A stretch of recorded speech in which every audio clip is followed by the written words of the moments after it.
Hello, and welcome. Welcome once again to the Secrets of the High Demand Coach podcast. And I am here with an international speaker and consultant who specializes in human behavior. It is the one and only Carly Pepin.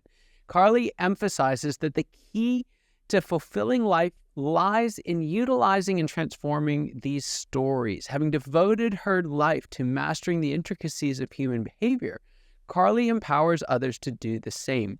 Through her expertise, she guides individuals in looking beyond the surface and delving into the essence of their being. By uncovering and addressing the deeper issues that hinder personal growth, Carly enables her clients to design their lives with purpose rather than succumbing to a life dictated by duty. Wow, Carly, dictated by duty. You're starting off strong. We're going to dive into that in just a second because I love that statement. And there's so much power behind it. But before we get there, I'd love to know, what would you say is some of the most important work that you're doing for your clients these days? Yeah, absolutely. Thank you so much for having me, Scott. And what I love working with clients on is helping them get genuinely aligned with the things that they love to do, which actually kind of dives right into the duty component. When we're living by shoulds, have to, supposed to's, must, we can waste decades of our lives procrastinating and beating ourselves up on things that we think we should have done, but we haven't ever started.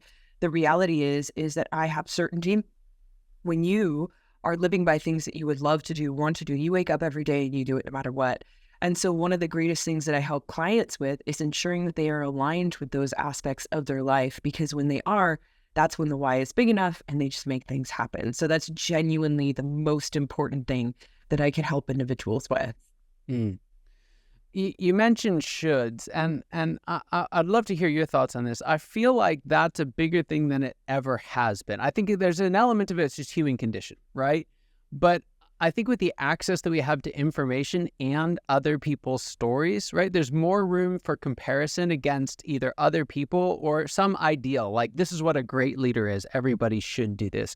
Would you agree with that? That it's higher now than ever? Absolutely. And it's been around for quite some time, but because we have more access to more individuals, we're starting to get those shoulds, supposed to's with individuals we never were able to reach before. So you'll notice when we had less social media, you're going to should yourself according to your family, to your teachers, to everyone that you meet in person. Where now we have all of the social media access, we have YouTube, right? We're watching all these videos, we're connecting with people worldwide, and it increases to a greater degree. And that is the comparison to the outside world of the ideal that we think we're meant to be, as opposed to embracing the individual we would love to be. When we think about leadership, when we think about that authenticity in business, people, and this is beautiful too, because when people sign up to work with you in a business, the most engaged employees are not just signed up with you, but they're signed up with your vision. And then they start utilizing language like, we love to do this, right? This is our business. They'll call it ours because they're so engaged and they've taken that level of responsibility. When you hear employees saying like, I, my, right, and really focused on themselves, they're not engaged in you or your business. Part of helping, there's many things, but part of getting people engaged in your business is you better be authentic as that leader within it and be yourself. Because if we look at all the leaders that truly inspire us, it's not because they copied someone else. They just didn't fit into the mold. They stepped outside of the box and they led in a way that was authentic to them. They got outside of the shoulds and they did what they wanted to do. They lived up to their destiny. And so that's what we actually think about it. That's what we're inspired by. Let's take their example and stand by their sides. Yeah, that's so good. So within this dichotomy of purpose and duty, living a life toward purpose rather than letting it be dictated by duty, where does responsibility lie in there? Yeah, absolutely. So we have our personal responsibility when we think about living a life that we love, so duty. It doesn't even mean that you're going to let go of responsibility. Chances are you're going to take on more responsibilities overall, but things that you're inspired by, right? So I love business. I'm genuinely inspired by it. It's something that I truly love. Not everyone loves it. Some people have a higher priority on their kids, right? Neither is right or wrong, but it's to notice, like, if I just keep doing what I love, I'm going to take on more accountability and responsibility in business, in my finances, in hiring, right? In working with other people in business. If you have a higher priority and your life demonstrates that your kids are more important to you, you'll invest time in your kids, and guess what's going to happen? that's going to be your greater responsibility. So what's really cool is you're going to take on responsibilities and you'll have integrity within actually upholding those responsibilities in things that are genuinely the most inspiring to you. And I know that you'll have integrity to move forward no matter what, because you love it so much. It's just so important to you. So that why is big enough. The how doesn't fall into place. You make the how happen. You're the one in charge of the how. You won't back down. I love that. And I think that's such a big, it's why purpose plays such a big role in it, is because there's no real other source that can hold that up for that long, right? Even if you follow your passions, right? Something that you're excited about, it's like that can come and go. But tapping into that long-term sense of purpose, I would agree. I would say those who've really embraced it actually do take a much higher degree of responsibility, which is almost ironic, right? It's like you're getting away from the feel of, like the negative side of that with duty. And I love that language that you have just in your intro there.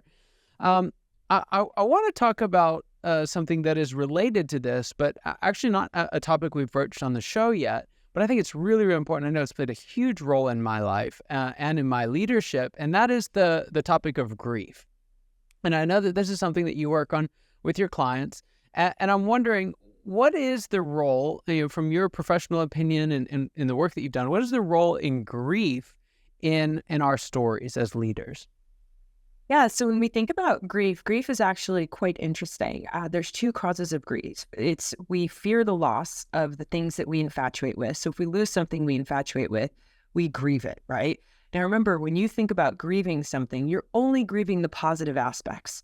You don't grieve any of the negative aspects, right? If you grieve the loss of your business, for example, you look at it and you're like, oh, I lost all these amazing things and the income, but you're not actually grieving the loss of, well, I was also working there like 17, 18 hours a day. I wasn't as profitable as I thought. I had all these lawsuits. You don't even think about that. You're only grieving loss of things that you infatuate with. So you're not seeing the other side. It's actually a mindset component. And then when we think about the other side of grief, it's the gain of something you resent, right? So maybe you were successful in the past, and I was just working with an individual who was successful in the past, and actually someone actually tried to kill him, like as a result. So he's grieving that, and he has that fear and that resentment of that coming in again if he builds his business, right? But does he actually have grief around like gaining that? No, it's just the idea of going through that situation again. So when you shift the mindset and you actually clear the infatuations and resentments, they no longer run you, they no longer own you. Because remember, if you're infatuated with something, you're going to seek it out all the time. It almost becomes like an addiction, a dopamine rush, because you're not seeing the other side. And I know that sometimes we don't see this in business to the same degree, but I'll give you a great example in relationship that we can apply to business is that, like, if you meet an individual, male or female, that you meet in the beginning and you're like, whoa, most amazing person ever. I just want to spend all my time with them.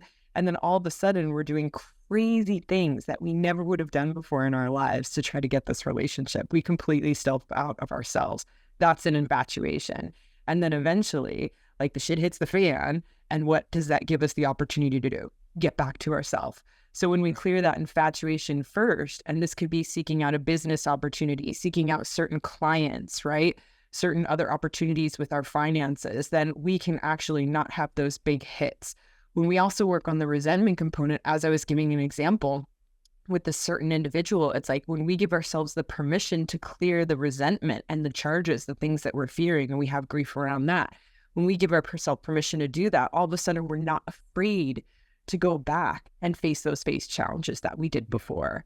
Yeah, as opposed to like holding ourselves back and stopping our lives. Yeah. Yeah, I was actually just where I was going with the next question, and that is, how does grief play out in our performance? And what are some signs that you may be holding on to grief and you don't even know it? But you'll see your behavior start to change to a certain degree, because if you really perceive that you've lost something to a degree that it's creating like a level of sadness, you're going to start to have a hard time showing up like day to day. You're going to have that brain fog, that brain noise. And it's the same with resentment. Like when you have something that you're so resentful over, it takes up space and time in your mind. You'll even find that when you're trying to go to bed, you'll notice it's harder to sleep, right? Insomnia is something, because your mind is racing about these particular things, right? Like there's another client I was working with, and they had lost about $10 million in their business, right? So they were grieving the loss of that that finances. So when we went through, basically, we're seeing that day to day, they're having a really hard time re-engaging in their business. Why? Because the loss was so heavy on them that they're not actually able to re-engage to create the income again. Which, remember, I know any business owner, any entrepreneur out there, once you make it once, you can make it again. Like, we know this. We know how to do it. We can repeat it. We can go over and over again, and then we just keep growing it.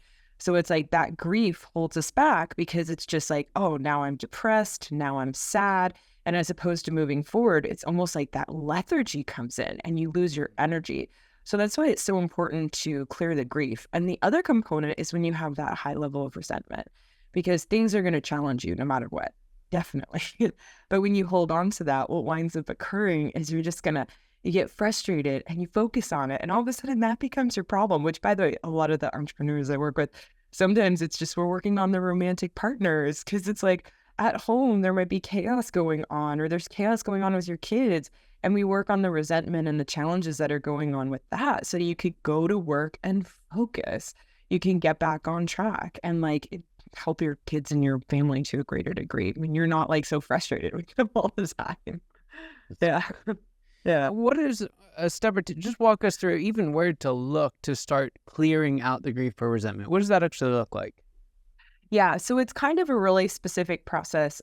What's really fun about this one is it's a little bit tricky, but just to kind of break it down, when we think about clearing grief, it's our perception of losing something, right? So if we perceive we've lost something, then we're infatuated with it. We want to take down the level of infatuation. So whenever I'm working with a client, I break down specifically what they're grieving the loss of. Because, for example, the example with money, it's often not the money that you're grieving the loss of, right? Nobody actually wants the money. We want what the money gives us. So we look and we see, well, what did that money give you? And it's like, well, the freedom to do whatever I wanted, right? Freedom to do whatever I wanted. And then we kind of look at that and we actually take that off a pedestal, which part of it is looking how it's a disservice to you, how it's actually not serving you to have that level of freedom in your life. And it's so funny too, because, you see this all the time where it's like the fantasy that's sold to individuals and entrepreneurship. Like, I can have the freedom to do all this and all that, where if you're really dedicated to your mission, by the time you create that level of financial freedom, you're looking for the next thing to continue on your purpose. You're looking probably when you get to a certain degree of finances, you're like, well, what's my philanthropic cause? You don't ever stop when you have the freedom and the time. You're like, how can I create more income to create more impact? Yeah. Right. So it's like, that's the fantasy. And when we look at how that's a disservice, then all of a sudden you're seeing, do I miss that anymore? And it's like, not so much. Like, I see how that also is challenging. The resentment component is we start to look how that is actually a service to you. The very specific things that you are afraid of having, or the things you're experiencing now that's causing you the grief, the pain, the sadness, right? And we actually look how that serves you. So when we look at that, it's like, if you go through a challenge, I was doing a really cool one. I had a client who was getting sued, right? And this was actually really inspiring. And part of what we were going through is how it served. And one thing that really got him a tear of gratitude and inspiration was his son got to be present and got to see what was going on and got to understand things to a greater degree, because he's really working with his son who's quite young to help him on his own inspired mission. And he wants him to be prepared for challenges. And then it's like, okay, do you want to change it? He's like, nope, I got this. We're cool. And I'm like, awesome. So it's kind of looking at how it serves. When we think about our mind, we're trying to get a balancing equation, and we want our positive perceptions to equal our negative perceptions. Too many positives is an infatuation. Too many negatives is a resentment, but a positive and negative is a balanced mind, a balanced perception. Your emotions don't run you. You're connected with yourself. And in that state, you're in grace, gratitude, inspiration. Wow. I love that. The whole idea of too many positives, I think, is that balancing piece that a lot of folks miss. And because of that, we never really address the negatives either, because we're just trying to overload the whole system. Brilliant stuff in there. I could talk about this for hours, but there's a question that I like to ask all my guests. I want to make sure we get to it before the end of the show here. And the question is this: what is the biggest secret you wish wasn't a secret at all? What's that one thing that you wish everybody watching or listening today knew? Yeah, so this one's amazing. It's technically not a secret because people have talked about it since Heraclitus, Aristotle, Carl Jung talks about it, but nothing's missing. Even Ralph Waldo Emerson gets into it. It's really fun. There's nothing ever missing. Just like the laws of physics, energy cannot be created or destroyed. It's only transformed. So whenever we perceive we're missing something in life and we have that perception of loss, then what we haven't seen is the new form that it's arrived in, right? So I may lose a level of connection with my business at one point in time, but then I see that during that time, I'm doing a greater degree of studying and personal development, right? And I might lose a connection with a friend, but then during that time, it's like all these new friends or clients came in to replace them. And when you see that, like you realize nothing in your life can ever be lost. And the world is actually working with you to ensure that you have the best case scenarios, individuals, challenges, supports to help you pursue your life purpose. Like it's genuinely there for that. And what's really cool too is this is happening on a moment by moment basis. If you pay attention when you're really challenged, you'll see that to the same degree, you have the equal amount of support. Either someone's present in the room or you start thinking about all the people who are the opposite of the individual like presented with you. And when you realize that you can't get rid of challenge or support, it's like, well, what do I need to be afraid of? And it really gives you permission to move forward.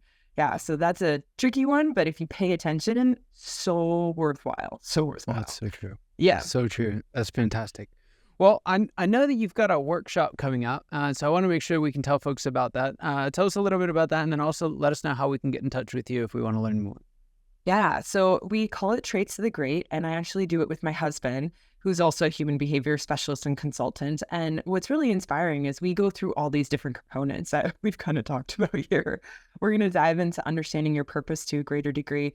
We'll teach you how to catch prides. We'll teach you how to catch shames, resentments. We'll teach you how to clear all that and balance it out, bring it back to neutral.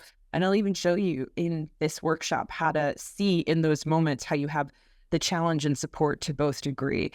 And what's really cool is you'll start to relieve some grief, right? Like that'll actually come through the process. And then we focus on refining your vision and your mission and your purpose to make sure that the more you come, the more you do it. It's like we want you to get out there and focus on what you love so you can make the impact you're inspired to. And best way to learn about it is go to our website, my website, carlypepin.com. It'll take you everywhere else. I have contact forms there. You can connect with me on social media and also directly. So whatever works best for you. Brilliant. Excellent. Well, fantastic content. It's just, I loved being able to dive in under the surface on some of these really, really big issues that are affecting folks every day. Thanks so much for sharing. Thanks for being here. It really was a privilege. And for those of you watching and listening, you know that your time and attention mean the world to us. I hope you got as much out of this conversation as I know I did, and I cannot wait to see you next time. Take care.